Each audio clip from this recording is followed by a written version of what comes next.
일일 지나고 난 다음 처음으로 맞이하는 이 새벽, 출발이 오늘 이 장사되는 예수님에 대해서 소식을 여러분에게 전하니 한편으로는 말씀 전하기가 무겁게 느껴집니다. 첫 출발이 죽음이 예수님의 죽음으로부터 시작이 된다. 그러나 오히려 이 죽음이 새로운 부활의 소식을 알리는 축복의 메시지기에, 또 이 죽음이 없었더라면 오늘 저와 여러분에게 가장 광명한 그 부활의 새 아침을 맞이할 수가 없었을 것이다. 그래서 어쩌면 이 장사, 십자가에 매어 달려 장사되는 이것이 우리의 소망의 아침이 될 수 있다. 죽음이 오히려 소망의 아침이, 새로운 출발을 예고하는 신호탄이 될 수 있는 그러한 이 새벽이 아닌가.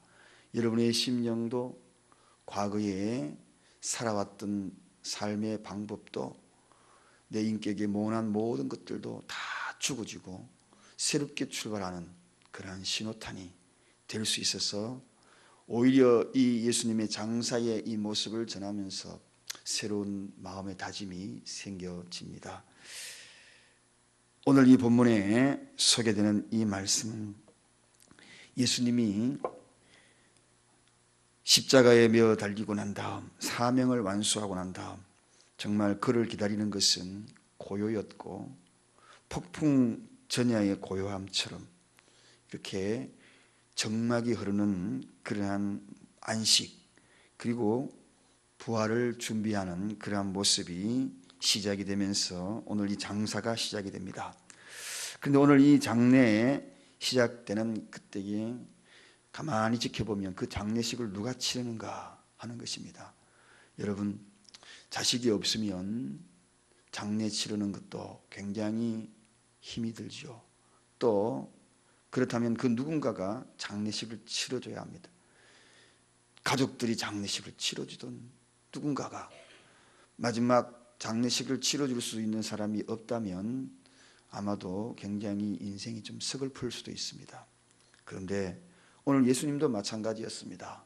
사실은 그를 장례식을 치러줄 수 있는 사람이 누군가, 아무리 생각해봐도 용기 있게 선뜻 나설 수 있는 사람이 아무도 없었다는 것이 당연한 결과일 것입니다. 왜냐하면 예수님을 안다고 하면 같은 당이라 취급을 받아야 될 것이고, 그리고 손가락질, 그리고 지탄의 대상이 될 수 있는 그런 상황입니다.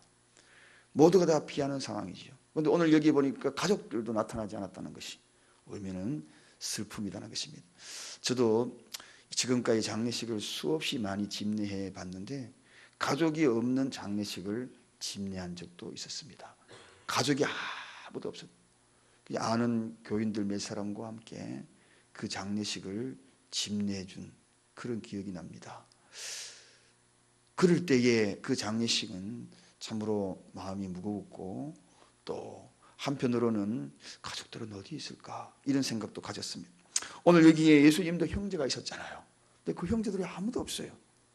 그런데 오늘 본문에 등장하는 의외의 사람이 예수님의 장례식을 치르더라는 것입니다. 12제자들은 또 어디 갔나요? 살아있을 때는 그렇다 치더라도 예수님이 돌아가시고 난 다음에 장례식을 치른 그 12제자, 죽기까지 따르고자 했던 베드로는 어디 갔나요? 오늘 이 대목을 지켜보면서 우리는 믿음의 현실을 바라봅니다. 하나님은 이렇게 의외의 사람을 항상 등장시키는 것을 봅니다. 제가 이 목회를 쭉 긴 목회의 생활은 아닙니다만, 이렇게 지켜보면 기대했던 사람들보다도 의외의 사람을 통하여 큰 일을 이룰 때가 참 많다는 겁니다. 의외의 사람을 통하여서 하나님께서 어떻게 그를 하나님의 도구로 사용할 때가 참 많더라는 것입니다. 오늘 본문에도 보면 그리스도의 시체를 아리마대 요셉 인도하는 대목이 나옵니다. 느닷없이 아리마대 요셉, 이 사람의 이야기가 오늘 본문에 소개가 되면서 이 사람이 그 시체를 나에게 달라고, 내가 장세를 치르겠다고, 장례식 절차를 치르겠다고 이렇게 이야기합니다. 겉으로 드러난 제자가 아니라 숨겨진 제자가, 결정적인 순간에 등장하는 대목입니다. 결정적인 순간에. 그렇습니다. 이 일은 정말 큰일이잖아요. 부활을 준비하고 그리고 예수님의 그 놀라운 그 십자가의 죽음을 장례한다는 것, 거기에 아무도 그 자리에 놔지지 않았는데 의외의 사람이 오늘 등장한다는 것입니다. 이 사람의 소개가 19장 38절에 잠시 소개되고 있는데, 그는 부자요, 경건한 사람이요, 사내들인 공회, 그리고 사내들인 공회에서 십자가에 못 박는데 가담하지 않는 사람, 그 사람 아리마대 요셉. 근데 이 사람이 예수님을 장사할 때 가장 약점들을 다 갖고 있었어요. 여러분, 부자다. 부자가요, 예수 믿는 거 쉽지 않습니다. 자기의 재물도 뺏길 수 있고 갖고 있는 모든 것들이 일시에 무너질 수 있어요. 예수 아는 사람이다 그러면은 자기가, 이 사람이 무엇을 했는지 모르지만 사업을 경영을 했다 그러면 오히려 그 사업에 치명상을 입을 수 있습니다. 부자였다는 것입니다. 그리고 부자가 성실하게 예수 믿는 거 잘 믿을 수 있는 그런 배경 저는 많이 못 보았습니다. 정령 부자가 잘 믿는다면 그 사람은 진짜 믿음입니다. 낙타가 바늘길을 통과할 그 어려운 그 관문을 통과하는, 정말 이 시대에도 많은 부자들이 정말 가지고 있는 재력가들이 예수를 잘 믿는다, 경건하게 잘 믿는다. 쉬운 일이 아닌데 그 중에 선택받은 사람, 그 사람이 아리마대 요셉이에요. 그래서 그가 무덤을 준비하잖아요. 자기 무덤까지, 살아있으면서도 무덤까지 준비를 다 해놓은, 새 무덤까지 준비해 놓을 정도로 부자였다는 것입니다. 그리고 사내들인 공영원이다. 여러분, 오늘날 같으면은 정치의 국회의원 이상의 큰 힘을 발휘할 수 있는 그런 자입니다. 그런 자인데 자기 정치 생명에도 치명상을 입을 수 있습니다. 우리나라 국회의원들 간에 크리스천이 몇 명인 줄 아십니까? 100여 명이 훨씬 넘는다고 합니다. 오늘 보십시오. 그런 환경에 있는 분들이 예수 그리스도의 이름을 당당하게 내밟히고 있는가? 과연 나는 예수 그리스도다, 그분을 믿는 자다라고 당당히 밝히면서 정치 생명에 치명상을 입을 수 있으면서도 그 일을 감당할 수 있는가? 쉽지 않다고 생각됩니다. 그런데 오늘 이 아리마대 요셉이 바로 그 모습을 선포하더라. 크게 나서더라는 것입니다. 연예인 대상의 상을 받는데 보니까 이 모든 영광을 하나님께 돌린다. 야, 그 말이 너무 멋있더라고요.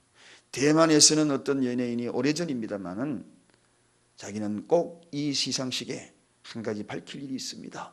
그것은 바로 주님이 가르쳐 주신 기도입니다.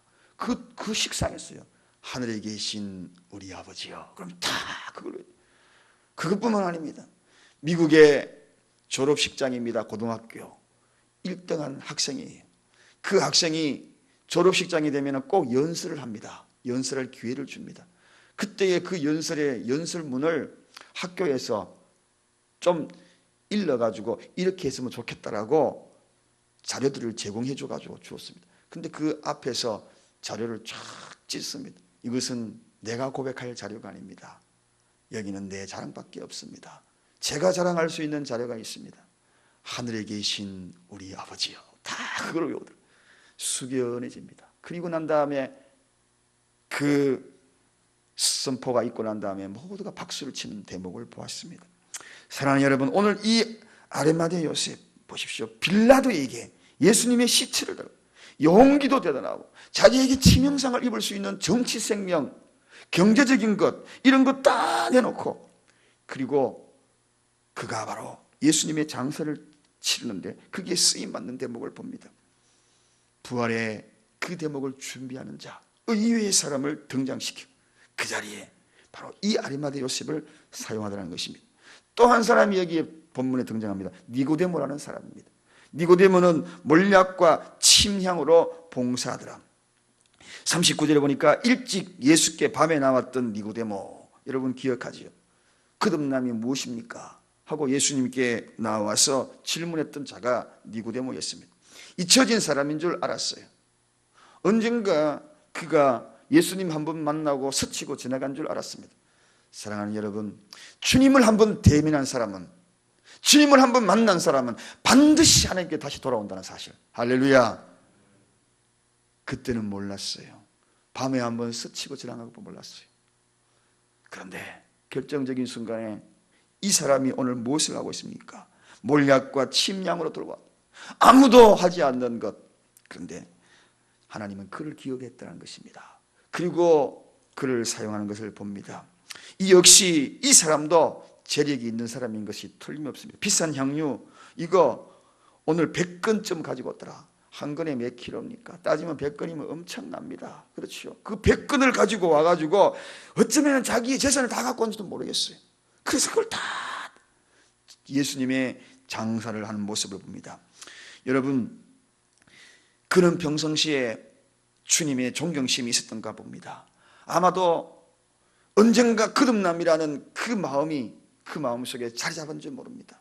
그런데 오늘 이곳에 와서 그 용기, 그 성의, 이 모든 것들을 다 동원하여서 그가 이것을 선포합니다. 여러분, 믿음은 용기입니다. 용기예요. 결단이에요. 예수 믿으십시오, 예수 믿으십시오 그러면은 삐쩍삐쩍 하는 경우 많잖아요. 한 걸음 내어 디딜 때 영원히 성경에 기록되는 이름이 되는 것입니다. 용기. 금년 한 해에 여러분 믿음의 발걸음에 용기를 내딛으십시오. 어떤 상황과 환경이 있어도 용기 있는 결단을 통하여서 주님이 우리에게 허락하신 믿음의 용기를 통하여서 믿음의 전사가 되는 것입니다. 기도의 전사가 되는 것입니다. 지난 송구 영신 예배도 말씀을 드렸습니다. 금년 한 해를 하나님이 우리를 어떻게 어떤 방법으로 사용하는가? 믿음의 전사로서. 어쩌면 니고데모도 숨겨져 있는 믿음의 전사가 아닌가? 어쩌면은 아리마대 요셉도 숨겨져 있는 믿음의 전사가 아닌가? 이들을 통하여 하나님께서 의외의 사람을 통하여서 위대한 하나님의 일들을, 주님의 부활을 준비하는 그 일, 장세를 지내는 그 일을 하더라는 것입니다. 저는 오늘 말씀을 이 두 사람만 좀 더 준비했는데 이 두 사람 이야기만 좀 하고자 합니다. 사랑하는 여러분, 그렇습니다. 의외에 숨겨놓은 하나님의 병기가 되기를 원합니다. 하나님의 의외에 숨겨놓은 결정적인 순간에 빛을 발하는, 아무도 고요하고 아무도 하지 않는 그 일들, 숨겨놓은 그 일들, 누가 이 일을 할꼬? 결정적인 비밀 병기가 되길 바랍니다. 이것이 오늘 지륵같이 어두워졌던 정말 폭풍전야처럼 고요한 그러한 장사지는 그때에 빛처럼 등장하는 하나님의 용사, 이 두 사람을 통하여서 위대한 부활을 준비해 나갔던 모습을, 이 일은 그들만의 일이 아니라 우리에게도 일이 다가올 수 있다는 것입니다. 결단의 용기, 믿음의 용기가 오늘 금년 한 해 이러한 모습 속에 나타날 수 있는 그러한 저와 여러분 되시기를 간절히 축원드립니다. 기도하겠습니다. 하나님 아버지 감사합니다.